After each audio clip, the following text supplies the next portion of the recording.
Hello बच्चों, स्वागत है आपका अपने चैनल SRS लर्निंग में। और ये हमारी जो है वर्कशीट 8th क्लास के बच्चों के लिए साइंस की। इसमें जो बच्चों हमारा चैप्टर चल रहा है वो है धातु और अधातु का। ठीक है, अब हम पढ़ना शुरू करते हैं कि हमारे आसपास बहुत सारे पदार्थ पाए जाते हैं। यदि हम इन पदार्थों को धातु व अधातु में अलग करने के लिए कहें तो आप क्या करेंगे। ठीक है, जब हम कहते हैं कि अलग करो तो आप क्या करेंगे। शायद जो वस्तुएं ठोस व चमकदार हो वो आप क्या करते, वो कह देंगे आपकी ये धातु है। ठीक है, आज हम पदार्थों की दिखावट और कठोरता के आधार पर दो वर्ग में वर्गीकृत करेंगे, धातु और धातु की। दिखावट कैसी है, इनकी कठोर है कि नहीं है, तो इन पर डिपेंड करके हम क्या धातु और अधातु में इनको बांटते हैं। अब है भौतिक धातु के भौतिक गुण। अब हम क्या है धातु के भौतिक गुण पढ़ेंगे हम।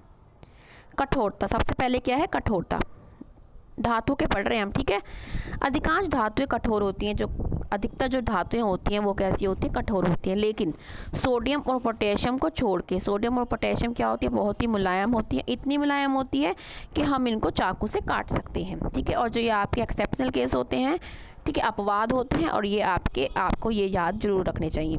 फिर क्या है तन्यता, धातु का वह गुण जिसे हम खींचकर तारों में परिवर्तित कर सकते हैं। मतलब हमने अगर धातु खींची वो तार में क्या है परिवर्तित हो जाती है, तो वो जो गुण होता है वो क्या कहलाता है, तन्यता कहलाता है।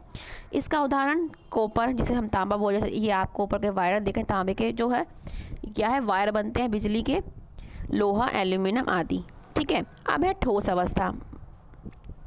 हाँ ठीक है, मरकरी को छोड़कर अधिकांश धातु कमरे के तापमान पर ठोस अवस्था में रहती है।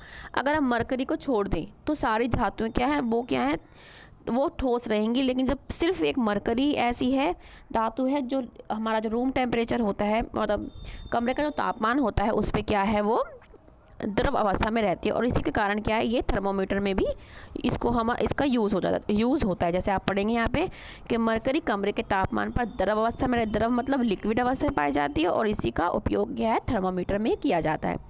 आप अगर थर्मोमीटर हो तो आप उसमें देख सकते हैं, थोड़ा शाइनी जो होगा तो वो क्या है वो मरकरी है। अब है आघात वर्धनीयता, इसको बोलते हैं इंग्लिश में मैल्येबिलिटी। इसे समझने के लिए क्रियाकलाप करते हैं। ठीक है, एक क्रियाकलाप करते हैं पहले समझने के लिए, समझते हैं अब क्या है। लोहे की कील सामग्री, हमें क्या क्या चाहिए मटेरियल, मतलब लोहे की कील, एल्यूमिनियम तार, कॉपर तार, कोयला, पेंसिल का सिक्का और कार्बन छड़ और हथौड़ी, हमें ये चाहिए भाई।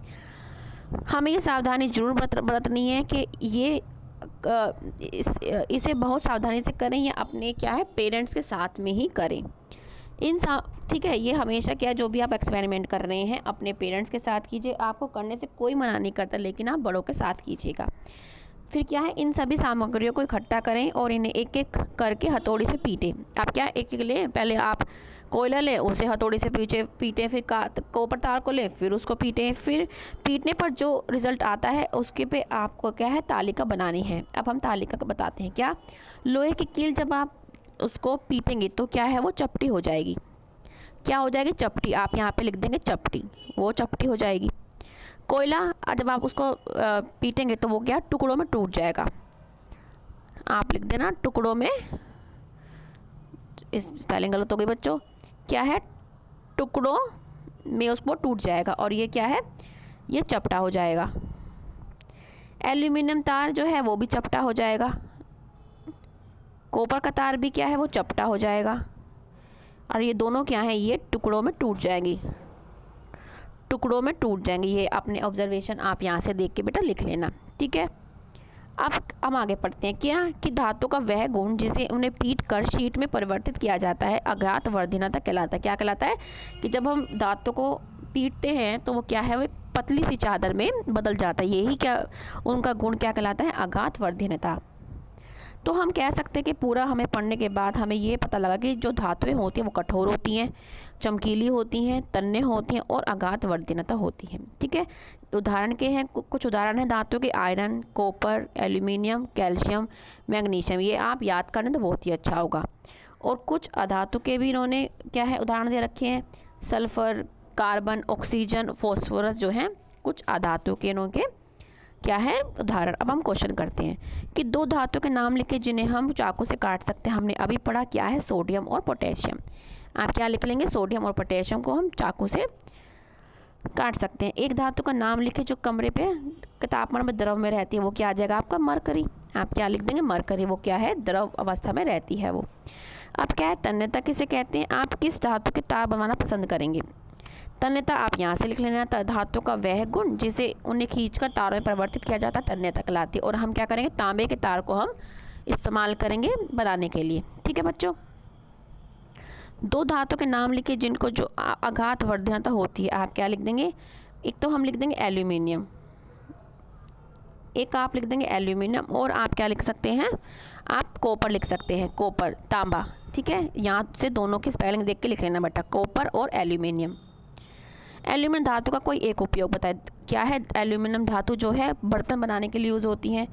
बर्तन बनाने के लिए आप लिख सकते हैं कि बर्तन बनाने के लिए, और दूसरा आप लिख सकते हैं एल्यूमिनियम की जो फॉइल मिलती है, एल्यूमिनियम फॉइल बनाने के लिए यूज़ होती है। लेकिन आपका एक ही पूजा है तो आप एक ही लिखिए कि बर्तन बनाने के लिए। दूसरा लिखना तो ये भी लिख सकते हैं कि एल्यूमिनियम जो धातु है वो एल्यूमिनियम फॉइल बनाने के लिए यूज़ होती है और बर्तनों में यूज़ होती है। तो बच्चों ये आपकी आज की वर्कशीट थी, और हमें ये ज़रूर ध्यान रखना है कि हमें क्या है, कोविड से बचने के लिए मास्क ज़रूर पहनना है। ठीक है बच्चों, तो अब मिलते हैं आगे की वर्कशीट के साथ। और बच्चा आपसे एक रिक्वेस्ट है कि अगर आपने अभी तक चैनल सब्सक्राइब नहीं किया है तो प्लीज़ अभी जाके सब्सक्राइब कर दीजिएगा। आपका बहुत बड़ा धन्यवाद होगा, आपकी बहुत बड़ी हेल्प होगी। तो मिलते हैं बच्चों अब आगे की वर्कशीट के साथ।